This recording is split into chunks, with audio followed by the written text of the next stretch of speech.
Նախատոնական այս օրերին ապրանքների գները գնալով աճում են, ու չնայած դրան շուկայում տիրող եռուզեռը այլ բան է նշանակում, հայերը սիրում են ճոխ ամանոր անցկացնել։ Շուկայում ապրանքների կրկնապատկված գներից դժգոհում են ոչ միայն գնորդներն, այլև վաճառողները։ Ըստ նրանց ամեն տարի այս օրերին իրենք այնպիսի ծավալներով առևտուր էին անում, ինչպիսին չէր լինում ամբողջ տարվա ընթացքում։ Շատ վատ, ամեն տարվա վրա այս տարի սոսկալի է։ Вообще առևտուր չկա։ Թանկության մեջ առևտուր կերնի։ Չէ,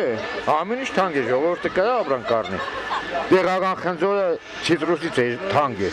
Եթե ներկրվող ապրանքն ավելի էժան է, քան տեղական արտադրությունը, այս պարագայում ով է մեղավոր, ով անմեղ, վաճառականներից շատերի համար այնքան էլ կարևոր չէ։ Կարևորն այն է, որ ապրանքների թանկացումը պատճառ է դարձել, որպեսզի սպառողները գնումներ կամ չկատարեն, կամ քչով սահմանափակվեն։ Այս տարի թանկ է, բայց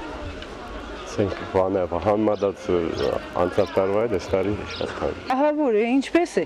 Ինչի դու չգիտեք ինչպես է։ 4 հատ երեխա կպահենք, այս 4 երեխուն ինչքան տանիս, ինչի տանիս, որ 40 դրամ նպաստով 40,000 էլ չկա, 38,000 նպաստով յոլա տանիս նոր տարի։ Ի տարբերություն Հայաստանի, արտերկրում տոնական օրերին ապրանքներն էժանանում են։ Այստեղ ամեն ինչ վաճառվում է բարձր գներով, անկախ այն բանից՝ միրգ է, մսեղեն, թե այլ մթերք։ Միջին հաշվարկով ամենահամեստ տոնական սեղանի համար կպահանջվի 70-ից 100,000 դրամ։ Իսկ եթե ուզում ենք ամանորն անցկացնել ինչպես հարկն է եւ այն դարձնել անմոռանալի, թվեր նշելն այս դեպքում ուղղակի ավելորդ է։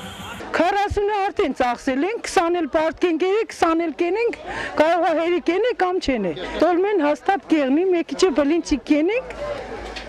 Ինչ որ տեղավորվանք, էլ ուրիշ ինչ դենենք։ Բուդմուդից մենք вообще գաղափար չունենք, մոռացել ենք այդ բուդմուդը։ Բուդմուդը անպայման, դա սովորական երևույթ է արդեն հայկական սեղանների վրա։ Ավանդական մեջ տոլմենք, պարտադիր է։ Տունել անասուն ոչինչ։